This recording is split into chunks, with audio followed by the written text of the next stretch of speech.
అప్పుడు గొప్ప గొప్ప యుద్ధాలు జరిగినాయి. మందస్సు వెళ్తుండే శత్రు గుండెల్లో రైలు పరిగెత్తించాడు దేవుడు. ఉరుములు మెరుపులు పుట్టించి యుద్ధము చేయకుండా శత్రులు హతమారిన దినాలు ఉన్నాయి. కానీ ఈరోజు నువ్వు ఏం పోగొట్టుకున్నావంటే దేవుని ప్రభావాన్ని పోగొట్టుకున్నావు. పరిశుద్ధాత్మన అనుభవాన్ని పోగొట్టుకుని ఒట్టి మట్టి కుండలాగా మిగిలిపోయావు. జారి పడిందా, కుండ పగిలితే మళ్ళీ దాన్ని బాగు చేయడం కుదరదు. మళ్ళీ కుమ్మరి దాన్ని సరిచేయడం కుదరదు. ఏం చేయాలి తెలుసా? కొత్త మన్ను తేవాలి, తొక్కాలి, కాళ్ళ కిందేసి నలగొట్టాలి, దాన్ని నీళ్లు వేసి పిసికి నానబెట్టి కొన్ని రోజుల తర్వాత మళ్ళీ దాన్ని కుమ్మరి చేతులకు వస్తే తయారు చేయడానికి చాలా దినాలు పడుతుంది. హల్లెలూయా. అయితే దేవుని వాక్యం ఏమిటి తెలుసా?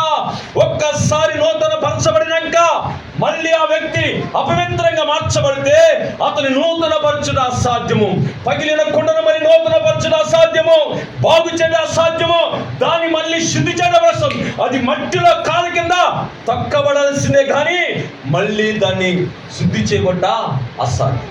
అందుకే ఇశ్రాయేలు ప్రజలు అన్నాడు తెలుసా, దేవుని మందస్సం పట్టబడింది కనుక ప్రభావం అంతా వారిలోంచి పోయింది. అందుకే దేవుని వాక్యం ఏంటో చూడండి.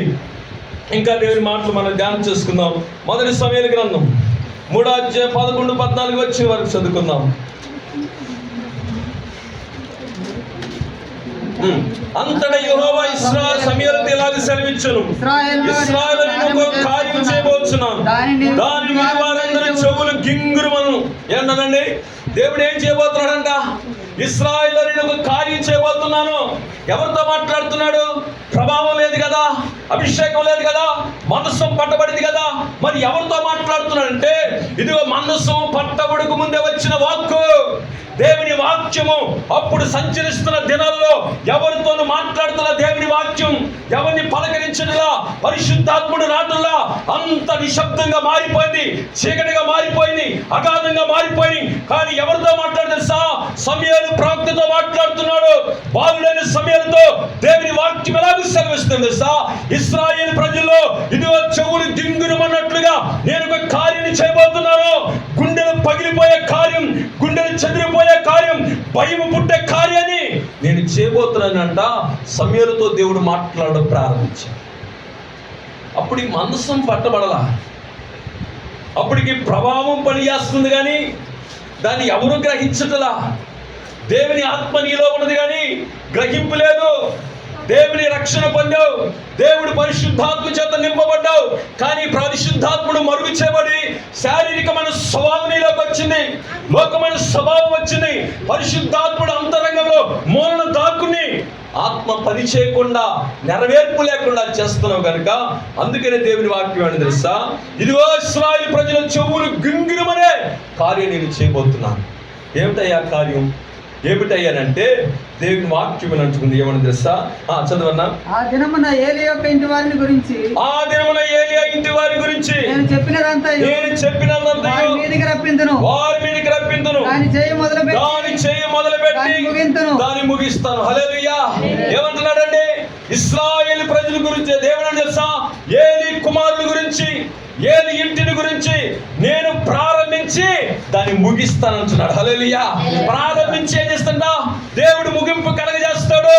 ప్రారంభించినాక ఆయన ఆటంకం ఏమి చెప్పడు, కానీ దాన్ని ముగించేంత వరకు కూడా దేవుడి హస్తమంట ప్రయత్నం చేస్తూనే ఉంటుందంట. ఏం చేస్తాడయ్యా? ఏమి రాబోతుంది ఆ ఇంటి మీదకి? ఏమి రాబోతుంది? భక్తిహీనుల ఇంటి మీదకి యెహోవా శాపం వచ్చును. నీతిమంతుల గుడాల్లో రక్షణ సునాదాలు వినబడుతున్నాయి. నీతిమంతు గుడారాలాగా ఉన్నావా? నీతిమంతి కలిగిన వ్యక్తిగా ఉన్నావా? నీ ఇంటిలో రక్షణ సునాదాలు వినబడుతున్నాయా? చెడ్డ కార్యాలు వినబడుతున్నాయా? చెడ్డ మాటలు వినబడుతున్నాయా? అసహ్యమైనవి వినబడుతున్నాయా? అసహ్యమైన కార్యాలు చేస్తున్నావా? నీ ఇంట్లో రక్షణ సునాదాలు వినబడుతున్నాయా?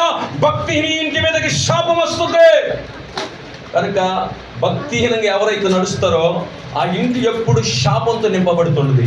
శాంతి ఉండదు, సమాధానం ఉండదు, అనారోగ్యం, బలహీనతలు, రోగాలు, కోపాలు, ఆవేశాలు, దేశాలు, తొందరపడతనం, హృదయం అంతా చెడ్డ మాటలు, చెడ్డ పాలకులు పలుకుతూ గంభీరంగా చేస్తూ ఉంటాం.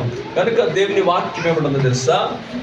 ఏమన్నాడా, నేను దాన్ని చేసి మొదలు పెడతాను. తన కుమారులు తాము శాపగ్రస్తులు చేసుకున్నారని తాను ఎరిగి వారికి అడ్డగించలేదు కనుక అతని ఇంటికి నిత్యమైన శిక్ష నేను ఏం చేస్తాడంటండి. వారి కుమారులంట వారి శాపగ్రస్తులుగా మార్చుకున్నారంట. ఈరోజు మనమేం చేస్తున్నాడా, శాపగ్రస్తులుగా మార్చుకుంటున్నాం.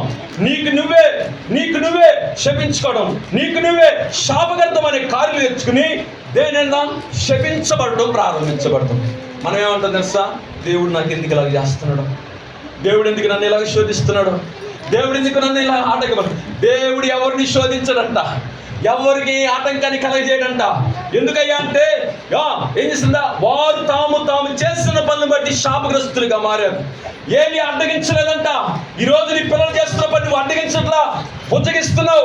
వారు చేసిన పనులే మంచివి అనుకుంటున్నావు, వారు నడితే మంచిది అనుకుంటున్నావు. తప్పుడు మార్గాల్లో తప్పుడు పనులు చేస్తుంటే బిడ్డలు గద్దించాలి, హెచ్చరిక చేయాలి. వారు చేసిన పనులు ఆటంకమేమి చెప్పకుండా ఏలియా మిగిలిపోయాడు. ఈరోజు నువ్వదే పని చేస్తున్నావా? నీ బిడ్డలు చేసే పని హెచ్చరిక చేస్తున్నావా, గద్దిస్తున్నావా, సరి చేస్తున్నావా? ఏమంటే ఏమొస్తుందో అని అనుకుంటున్నావా? అయితే ఏమంటే ఏమొస్తుందో అనుకున్నా ఏలియా ఇంటి మీద కంట యెహోవా శిక్ష వచ్చింది.